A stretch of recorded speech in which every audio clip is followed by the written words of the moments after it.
Rule 57, Preliminary Attachment, Section 7, Attachment of Real and Personal Property, Recording thereof. Real and personal property shall be attached by the sheriff, executing the writ in the following manner. A.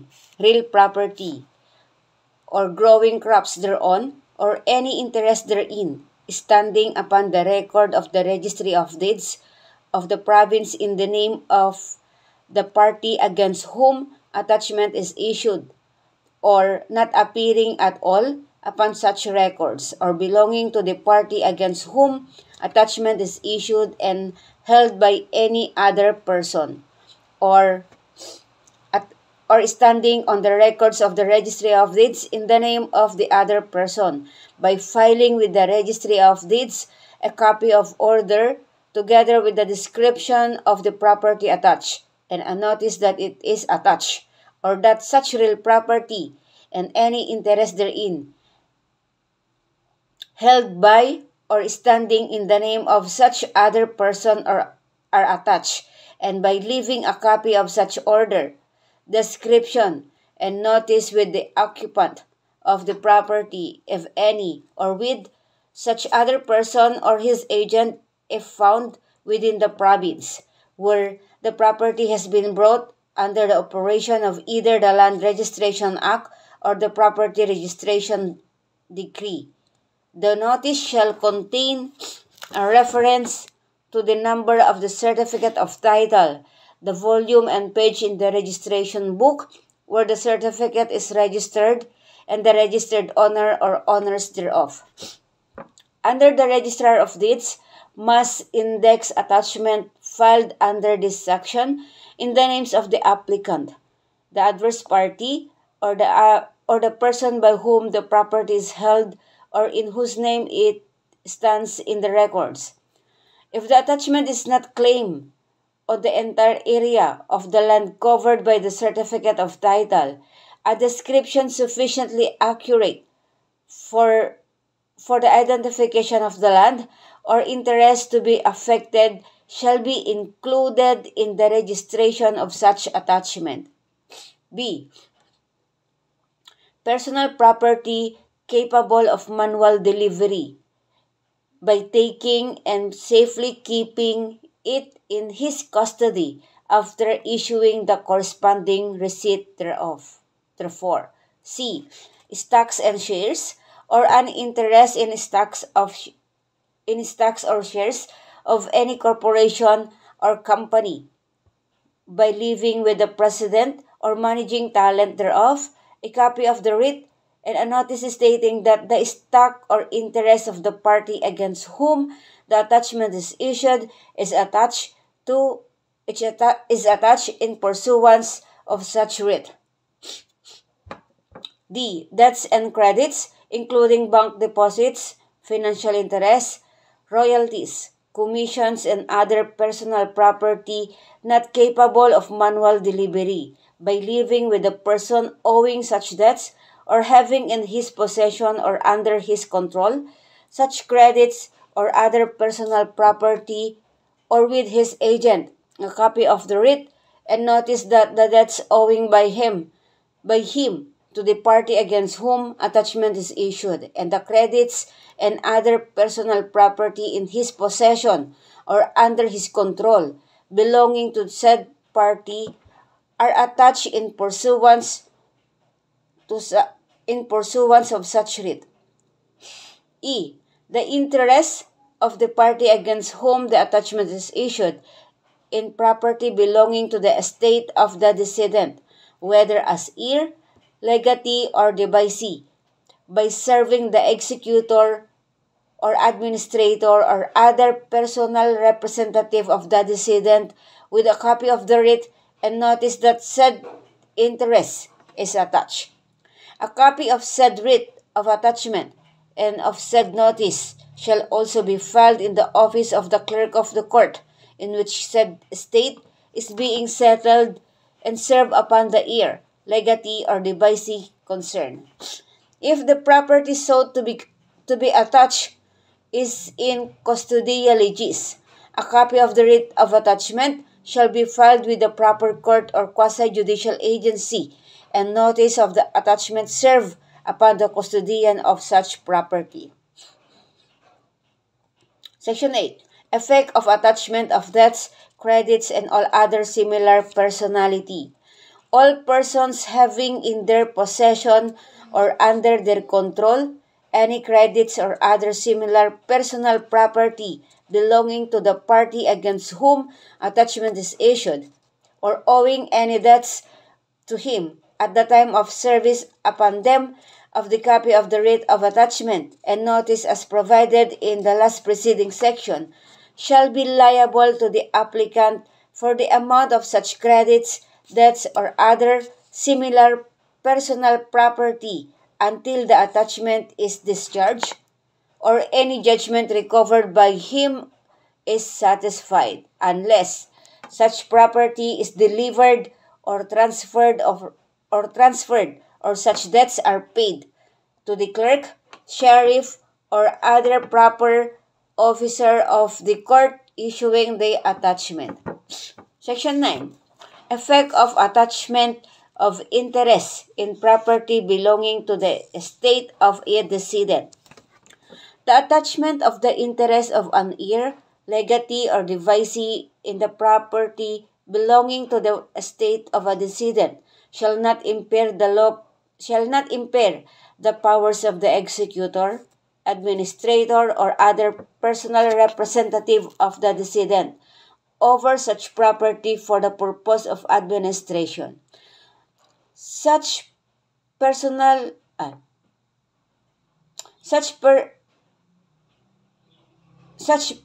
representative, however, shall report the attachment to the court when any petition for distribution is filed, and in the order made upon such petition, distribution may be awarded to such heir, legatee, or devisee, but the property attached shall be ordered delivered to the sheriff making the levy, subject to the claim of such heir, legatee, or devisee, or any person claiming under him. Section 10.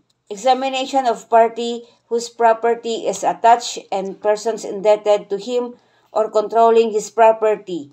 Delivery of property to sheriff. Any person owing debts to the party whose property is attached or having in his possession or under his control any credit or other personal property belonging to such party may be required to attend before the court in which the action is pending, or before a commissioner appointed by the court, and be examined on oath respecting the same. The party whose property is attached may also be required to attend for the purpose of giving information respecting his property, and may be examined on oath. The court may, after such examination, order personal property capable of manual delivery belonging to him in the possession of the person so required to attend before the court, to be delivered to the clerk of the court or sheriff on such terms as may be just, having reference to any lien thereon or claim against the same, to await the judgment in an action. Section 11. When attached property may be sold after levy on attachment and before entry of judgment. Whenever it shall be made to appear to the court in which the action is pending, upon hearing with notice to both parties that the property attached is perishable, or that the interest of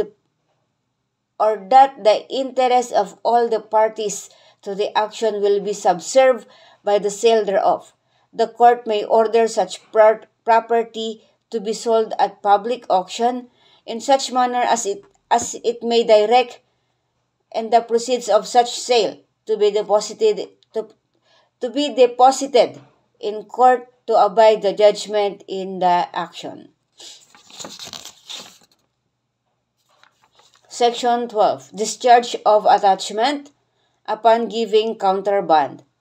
After a writ of attachment has been enforced, the party whose property has been attached or the person appearing on his behalf may move for the discharge of the attachment wholly or in part on the security given. The court shall, after due notice and hearing, order the discharge of the attachment if the movant makes a cash deposit or files a counterband executed to the attaching party with the clerk of the court where the application is made in an amount equal to that fixed by the court in the order of attachment, exclusive of cost. But if the attachment is sought to be discharged with respect to a particular property, the counterband shall be equal to the value of the property as determined by the court. In either case, the cash deposit or the counterband shall secure the payment of any judgment that the attaching party may recover in the action. A notice of the deposit shall forthwith be served on the attaching party. Upon the discharge of the attachment, in accordance with the provisions of this section, the property attached or the proceeds of any sale thereof shall be delivered to the party making the deposit or giving the counterband or to the person appearing on his behalf. The deposit or counterband aforesaid standing in the place of the property so released. Should the counterband for any reason be found to be or become insufficient, and the party furnishing the same fail to file an additional counterband, the attaching party may apply for a new order of attachment. Section 13. Discharge of attachment on other grounds. The party whose property has been ordered attached may file a motion with the court in which the action is pending, before or after levy, or even after the release of the attached property, for an order to set aside or discharge the attachment on the ground that the same was improperly or irregularly issued or enforced, or that the bond is insufficient. If the attachment is excessive, the discharge shall be limited to the excess. If the motion be made on affidavits on the part of the movant, but not otherwise, the attaching party may oppose the motion by counter affidavits or other evidence in addition to that on which the attachment was made. After due notice and hearing, the court shall order the setting aside or the corresponding discharge of the attachment if it appears that it was improperly or irregularly issued or enforced, or that the bond is insufficient, or that the attachment is excessive and the defect is not cured forthwith.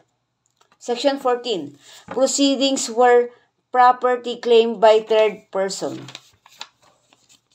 If the property attached is claimed by any person other than the party against whom attachment had been issued or his agent, and such person makes an affidavit of his title thereto, or right to the possession thereof, stating the grounds of such right or title, and serves such affidavit upon the sheriff while the latter has possession of the attached property, and a copy thereof upon the attaching party, the sheriff shall not be bound to keep the property under attachment, unless the attaching party or his agent, on demand of the sheriff, shall file a bond approved by the court to indemnify the third-party claimant in a sum not less than the value of the property levied upon. In case of disagreement of such value, the same shall be decided by the court issuing the writ of attachment. No claim for damages for the taking or keeping of the property may be enforced against the bond unless the action therefore is filed within 120 days from the date of the filing of the bond. The sheriff shall not be liable for damages for the taking or keeping of such property to any such third-party claimant, if such bond shall be filed. Nothing herein contained shall prevent such claimant or any third person from vindicating his claim to the property, or prevent the attaching party from claiming damages against a third-party claimant who filed a frivolous or plainly spurious claim in the same or separate action. When the writ of attachment is issued in favor of the Republic of the Philippines or any officer duly representing it, the filing of such bond shall not be required. And in case the sheriff is sued for damages as a result of the attachment, he shall be represented by the Solicitor General. And if held liable therefore, the actual damages adjudged by the court shall be paid by the National Treasurer out of the funds to be appropriated for the purpose. Section 15. Satisfaction of judgment out of property attached. Return of sheriff. If judgment be recovered by the attaching party and execution issued thereon, the sheriff may cause the judgment to be satisfied out of the property attached, if it be sufficient for that purpose, in the following manner. A. By paying to the judgment obligee the proceeds of all sales of perishable or other property sold in pursuance of the order of the court, or so much as shall be necessary to satisfy the judgment. B. If any balance remains due, by selling so much of the property, real or personal, as may be necessary to satisfy the balance, is if enough for that purpose remain in sheriff's hand, or in those of the clerk of the court. C. By collecting from all persons having in their possession credits belonging to the judgment obligor, or owing debts to the latter at the same time of the attachment of such credits or debts, the amount of such credits and debts as determined by the court in action and stated in the judgment, and paying the proceeds of such collection over the judgment obligee. The sheriff shall forthwith make a return in writing to the court of his proceedings under this section, and furnish the parties with copies thereof. Section 16.